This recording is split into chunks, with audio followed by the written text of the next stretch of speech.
সংখ্যায় কম কিন্তু ঈমান মজবুত। সুবহানাল্লাহ বলেন।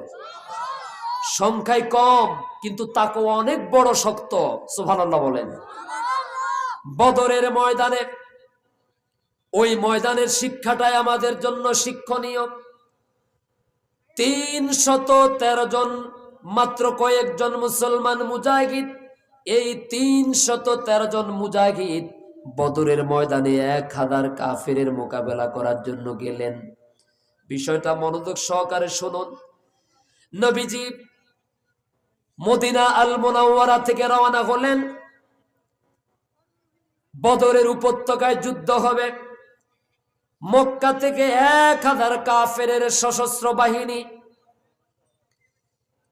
মুসলমানদেরকে দুনিয়ার বুক থেকে নিষ্পেষিত করে দেওয়ার মানসিকতা নিয়ে যখন মদিনা অভিমুখে রওনা করলো, রাসূল সাল্লাল্লাহু আলাইহি সাল্লাম সংবাদ পেয়ে মাত্র 313 জন সাহাবীকে প্রস্তুত করলেন, যাদের কাছে মাত্র কোন রকম কয়েকটা ঢাল আর তলোয়ারি ছিল। এই 313 জন সাহাবীর কাছে মাত্র ঘোড়া ছিল 2টা, উট ছিল 70টা। আল্লাহু আকবার বলেন। তার মানে 313 জন সাহাবী বদরের ময়দানে যাওয়ার জন্য একজনের ভাগে, 2 জনের ভাগে একটা করে ঘোড়া পড়ে নাই, উট পড়ে নাই। পালাক্রমে একবার 2 জন উঠেছেন, আবার 2 জন হেঁটে হেঁটে গেছেন। যেই 2 জন কয়েক মাইল হেঁটেছেন, আবার তারা উটের পিছনে চড়েছেন, আবার তারা পায়ে হেঁটে হেঁটে বদর উপত্যকা পর্যন্ত গেলেন। আমার ভাইয়েরা, মদিনা থেকে প্রায় 80 মাইল দূরে। কত মাইল? আরো জোরে বলেন। এখন বাংলাদেশের যে রাস্তাঘাট এত সুন্দর, তখন তো এমন সুন্দর রাস্তাঘাট ছিল না। পাহাড়ি এলাকা, উঁচু নিচু, একবার উঠে আবার নামে, এভাবে কষ্ট করে মদিনা থেকে 80 মাইল দূরে রাসূল করিম সাল্লাল্লাহু আলাইহি সাল্লাম বদর উপত্যকায় উপনীত হলেন। এই যুদ্ধে 313 জন লড়াই করবে 1000 কাফেরের বিরুদ্ধে। কত হাজার? 1000 কাফেরের মোকাবেলা 313 জন যুদ্ধ করবে। তার মানে 313 জন যারা 1000 কাফেরের মুখোমুখি হলো, তারা জানেন যে আজ এই বদরের ময়দানে আমাদের শহীদ হওয়া ছাড়া কোনো উপায়। এই বদরের ময়দান থেকে আমরা হয়তো ফিরে যেতে পারবো না। আমাদের রক্তের বিনিময়ে হয়তো আল্লাহ তার এই জমিনে দ্বীনকে প্রতিষ্ঠিত করে দিবেন। এই মানসিকতা নিয়ে তারা সেখানে গেলেন। হয়তো বিজয়ী নয়, হয়তো বিজয়ী নয়তো শাহাদাত। এই মানসিকতা নিয়ে তারা যুদ্ধের ময়দানে গেলেন। যুদ্ধ যখন শুরু হয়ে গেল, রাসূল করিম সাল্লাল্লাহু আলাইহি সাল্লাম তখন বদর উপত্যকা থেকে আরেকটু দূরে আরিশ নামক একটা ছোট্ট উপত্যকার মধ্যে দাঁড়ালেন।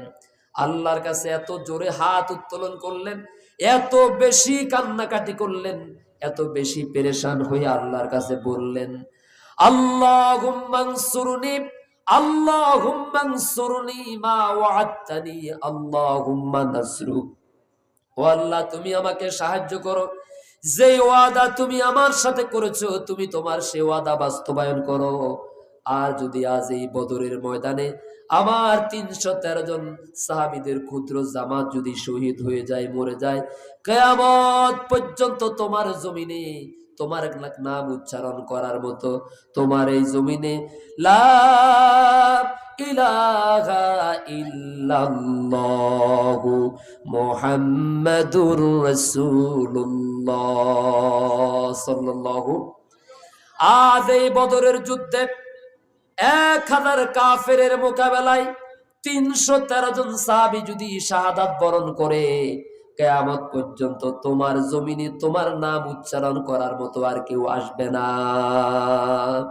তার মানে বোঝা গেল বদরের যুদ্ধটা হচ্ছে এমন একটা যুদ্ধ, সত্য এবং মিথ্যার পার্থক্য। ঠিক কিনা বলেন?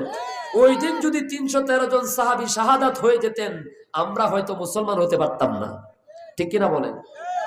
আল্লাহ নবীজি আল্লাহর কাছে দোয়া করছেন, পেরেশান হয়ে গেলেন, চিন্তিত হয়ে গেলেন, বললেন, আল্লাহুম্মা আনসুরনি, ও আল্লাহ তুমি আমাকে সাহায্য করো, মা ওয়া'আদতানি, তুমি আমার সাথে যা ওয়াদা করেছো সেই ওয়াদা তুমি পূরণ করে দাও। হযরত আবু বকর রাদিয়াল্লাহু তাআলা আনহু বললেন, ইয়া রাসূলুল্লাহ সাল্লাল্লাহু আলাইহি সাল্লাম, আপনি এত বেশি মন খারাপ করবেন না, এত বেশি দুর্বল হবেন না, এতটা পেরেশানিত হবেন না, এতটা চিন্তিত হবেন না। অবশ্যই আমাদের আল্লাহ আমাদের সাথে যে ওয়াদা করেছেন তা বাস্তবায়ন করবে। কি ঈমান, কি তাকওয়া! নবীজি আল্লাহর কাছে হাত উত্তোলন করতে করতে, হাদিস শরীফের ভিতরে এসেছে, রাসূলের কাঁধের মধ্যে যে চাদর মোবারক ছিল, হাত এত উপরে উঠালেন যার কারণে কাঁধের থেকে চাদর মোবারক পর্যন্ত মাটিতে পড়ে গেছে। আল্লাহ রাব্বুল আলামিন কোরআনুল কারীমের ভিতরে বলেন, যখন সেই বদরের ময়দানে তোমরা স্বল্প সংখ্যক আমার মুজাহিদ, আমার বান্দারা কাফেরদের মোকাবেলা করার জন্য যুদ্ধের ময়দানে ঝাঁপিয়ে পড়েছো, আমি আল্লাহ রাব্বুল আলামিন তখন দলে দলে আসমান থেকে ফেরেশতা পাঠিয়ে তোমাদেরকে সাহায্য করেছি। সুবহানাল্লাহ। সকালবেলা তার মানে বোঝা গেল, ঈমানটা যদি মজবুত হয় কি হয়, তাকওয়াটা যদি শক্ত হয়, ওই আল্লাহ রাব্বুল আলামিন এখনো তো তিনি আছেন যে আল্লাহ ১৫০০ বছর পূর্বে বদরের ময়দানে আসমান থেকে দলে দলে ঝাঁকে ঝাঁকে ফেরেশতা পাঠায়া কাফিরদের মোকাবেলা করে মুসলমানদেরকে বিজয় দিয়েছেন। সে আল্লাহ এখনো আছেন না নাই? আল্লাহ রাব্বুল আলামিন বলেন, ওয়া কানা হাক্কান আলাইনা নাসরুল মুমিনিন, ওয়া কানা হাক্কান আলাইনা নাসরুল মুমিনিন।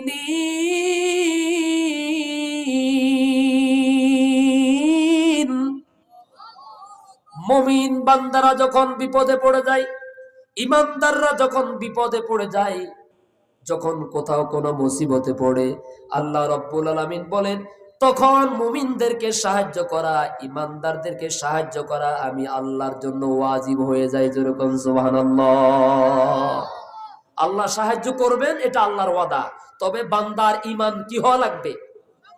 না, কথা না কইলে কেমন হবে? আমাদের ঈমান কি হওয়া লাগবে? মজবুত হওয়া লাগবে। আল্লাহই আমাদেরকে সকল প্রকার বিপদ মুসিবত থেকে সাহায্য করতে পারেন, ঠিক কিনা বলেন? আমার বন্ধুগণ, কোরআনুল কারীমে আল্লাহ রাব্বুল আলামিন এমন একজন রাসূলের ঘটনা উল্লেখ করেছেন যার নাম হচ্ছেন হযরত ইউনূস আলাইহিস সালাম। কি নাম? আল্লাহ রাব্বুল আলামিন বলেন, ওয়াযান্নুন ইয ذهب مغاضبا فظن أن لن نقدر عليه فنادى في الظلمات أن لا إله إلا أنت سبحانك إني كنت من الظالمين। নোয়াখালীর মানুষেরা এটার নাম দিয়েছে দোয়া ইউনূস, ঠিক কিনা বলে? আমার বন্ধুগণ, আল্লাহ রাব্বুল আলামিন বলছেন, পৃথিবীর মানব মণ্ডলী স্মরণ করো সেই ঐতিহাসিক সময়ের কথা যখন ইউনূস আলাইহিস সালাম বহুবিধ অন্ধকারের ভিতর থেকে আমি আল্লাহকে ডাক দিয়েছে। ওয়াযান্নুনি ইয যাহাবা মুগাদিবান ফাযান্না আল লান নাকদিরু আলাইহি ফানাদা ফিয যুলুমাতি আল্লা ইলাহা ইল্লা আনতা সুবহানাকা ইন্নী কুনতু মিনাজ জালিমিন। একদিকে রাতের অন্ধকার, আরেকদিকে পানির তলদেশের অন্ধকার, আরেকদিকে মাছের পেটের অন্ধকার। কয়টা হলো? আল্লাহ রাব্বুল আলামিন বলেন, ইউনূস আলাইহিস সালাম এই তিন অন্ধকারের ভিতর থেকে যখন বিপদে থাকা অবস্থায় আমি আল্লাহকে ডাক দিয়েছে। সুবহানাল্লাহ বলেন। কত হাজার ফিট পানির তলদেশে কোন মাছের পেটের ভিতরে সমুদ্রের কোন জায়গায় ইউনূস আলাইহিস সালাম আছেন, দুনিয়ার কেউ সেটা জানতেন না। আরশ আযীমের মালিক আল্লাহ রাব্বুল আলামিন বলেন, আমি আল্লাহ রাব্বুল আলামিন খবর রেখেছি আমার ইউনূস এখন কোন মাছের পেটে কোথায় আছে। এই তিন অন্ধকারের ভিতর থেকে ইউনূস আলাইহিস সালাম যখন আমি আল্লাহকে ডাক দিয়েছে, আমি আল্লাহ রাব্বুল আলামিন সঙ্গে সঙ্গে তার ডাকে সাড়া দিয়েছি। যেরকম সুবহানাল্লাহ। ফাস্তাজাবনা লাহু ওয়া নাজ্জাইনাহু মিনাল গাম্মি ওয়া কাযালিকা নুনজিল মুমিনিন। ফাস্তাজাবনা লাহু, আমি আল্লাহ তার ডাকে সাড়া দিয়েছি। জোরে বলেন সুবহানাল্লাহ। ওয়া নাজ্জাইনাহু, আর আমি তাকে তার ডাকে শুধু সাড়া দেই নাই, বরং ইউনূস আলাইহিস সালামকে ওই মহা মুসিবত থেকে, বিপদ থেকে উদ্ধার করেছি। জোরে বলেন সুবহানাল্লাহ। আপনারা বলেন, আজও পর্যন্ত পৃথিবীর কোন মানুষ ইউনূস আলাইহিস সালামের মতো এমন বিপদে পড়ছে নাকি? একটা মাছ জীবন্ত একজন মানুষকে গিলে ফেলেছে। সুবহানাল্লাহ বলেন। এই কঠিন বিপদের মধ্য থেকে ইউনূস আলাইহিস সালাম যখন আল্লাহকে ডাক দিলেন, আল্লাহ রাব্বুল আলামিন বলেন, আমি ইউনূসের ডাকে সাড়া দিয়েছি এবং তাকে মাছের পেট থেকে উদ্ধার করেছি। জোরে বলেন সুবহানাল্লাহ। আমি আল্লাহ শুধু ইউনূসকে উদ্ধার করেছি বিষয়টা এমন না। ওয়া কাযালিকা নুনজিল মুমিনিন, কিয়ামত পর্যন্ত ইউনূস আলাইহিস সালামের মতো কোন বান্দা, কোন বান্দি যদি বিপদে পড়ে, মুসিবতে পড়ে, রোগের মধ্যে পড়ে, আমি আল্লাহ রাব্বুল আলামিন এইভাবে তাদেরকে উদ্ধার করব। জোরে বলেন সুবহানাল্লাহ। এ ওয়াদা কার? ওয়াদা কার? তাহলে আমাদের ঈমান মজবুত হওয়া লাগবে ইউনূস আলাইহিস সালামের মতো, ঠিক কিনা বলেন? যে আমি এখন মাছের পেটের ভিতরে আছি, আমি এখন সমুদ্রের তলদেশে আছি, আমি বিশ্বাস করি, আমি দৃঢ় ঈমান রাখি, আমি যত গভীর পানির তলদেশে থাকি না কেন, আমি আমার আল্লাহর ডাক দিলে আমার আল্লাহ অবশ্যই শুনবেন। এই ঈমান থাকার কারণেই আল্লাহ সুবহানাহু ওয়া তাআলা তাকে উদ্ধার করেছেন। সুবহানাল্লাহ। আমার ভাইয়েরা, হিজরতের রজনীতে রাসূল কারীম সাল্লাল্লাহু আলাইহি ওয়াসাল্লাম এবং তার প্রখ্যাত সাহাবী, এই উম্মতের সেরা মানুষ, শ্রেষ্ঠ মানুষ হযরত আবু বকর রাদিয়াল্লাহু তাআলা আনহুকে নিয়ে যখন জাবালে সূরে তিনি আশ্রয় গ্রহণ করলেন, কাফেররা যখন সকালবেলা পিছন থেকে ধাওয়া করতে করতে সেই গুহার কিনারা পর্যন্ত পৌঁছে গেল, গুহার মুখ বরাবর পর্যন্ত এসে পৌঁছে গেল, হযরত আবু বকর রাদিয়াল্লাহু তাআলা আনহু কেঁদে ফেললেন, বললেন, ইয়া রাসূলুল্লাহ সাল্লাল্লাহু আলাইহি ওয়াসাল্লাম, আমরা বোধহয় ধরা পড়ে গেলাম। ওই যে কাফেরদের পা দেখা যায়, ওরা যদি একটু মাথা নিচু করে গর্তের ভিতরে, গুহার ভিতরে তাকায়, একটু যদি এদিকে নজর দেয়, তাহলে তারা আমাদেরকে দেখতে পাবে। আল্লাহ রাসূল সাল্লাল্লাহু আলাইহি ওয়াসাল্লাম বললেন, ইয়া আবা বকর, মা যান্নুকা ইয়া আবা বকর বিইসনাইনিল্লাহু সালিসুহুমা, ও আবু বকর, ওই দুই ব্যক্তি সম্পর্কে তোমার ধারণা কি? ওই দুই ব্যক্তি সম্পর্কে তোমার ধারণা কি? যেই দুইজনের মধ্যে আরো একজন আছেন, তিন নাম্বার, তার নাম হচ্ছেন আল্লাহ। সুবহানাল্লাহ।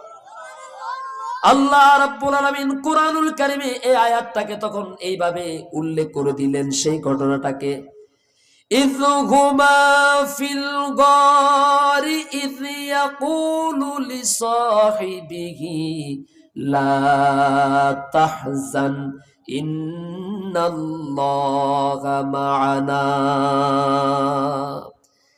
হে পৃথিবীর মানব মণ্ডলী, স্মরণ করো সেই ঐতিহাসিক সময়ের কথা, যখন আল্লাহর হাবিব এবং তার বন্ধু আবু বকর দুইজনে গুহার ভিতরে আশ্রয় নিলেন। এটা তো আপনারা সবাই জানেন, জানেন কি জানেন না? যখন তারা দুইজনে গুহার ভিতরে আশ্রয় নিলেন, তখন দুইজনের মধ্যে একজন চিন্তিত হয়ে গেল, পেরেশান হয়ে গেল, হতাশ হয়ে গেল, ভয় পেয়ে গেল, আর বলল, হুজুর, আমরা বুঝি ধরা পড়ে গেলাম। তখন আরেকজন সাথী, অর্থাৎ মুহাম্মদ সাল্লাল্লাহু আলাইহি সাল্লাম, তার দ্বিতীয় সাথী আবু বকরকে বলেন, আবু বকর, চিন্তা করো না, ভয় পাইও না, আমরা গুহার ভিতরে একা না, আমাদের সাথে যিনি আছেন তিনি আল্লাহ। সুবহানাল্লাহ। বলেন তো কিসের কারণে আল্লাহ রক্ষা করেছেন? মজবুত ঈমান আর তাকওয়া, ঠিক কিনা বলেন? দেখেন, শুধু মাথা নিচু করে একটু গুহার ভিতরে গুহার দিকে তাকালেই তারা তাদেরকে দেখতে পান এবং তারা দুইজন ধরা পড়ে যান।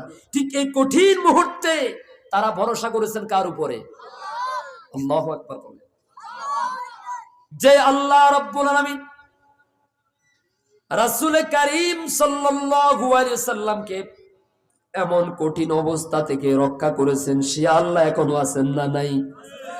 আল্লাহ তো এখনো আছেন, পরেও থাকবেন, কিন্তু সে আবু বকরের মতো ঈমান আমাদের নাই।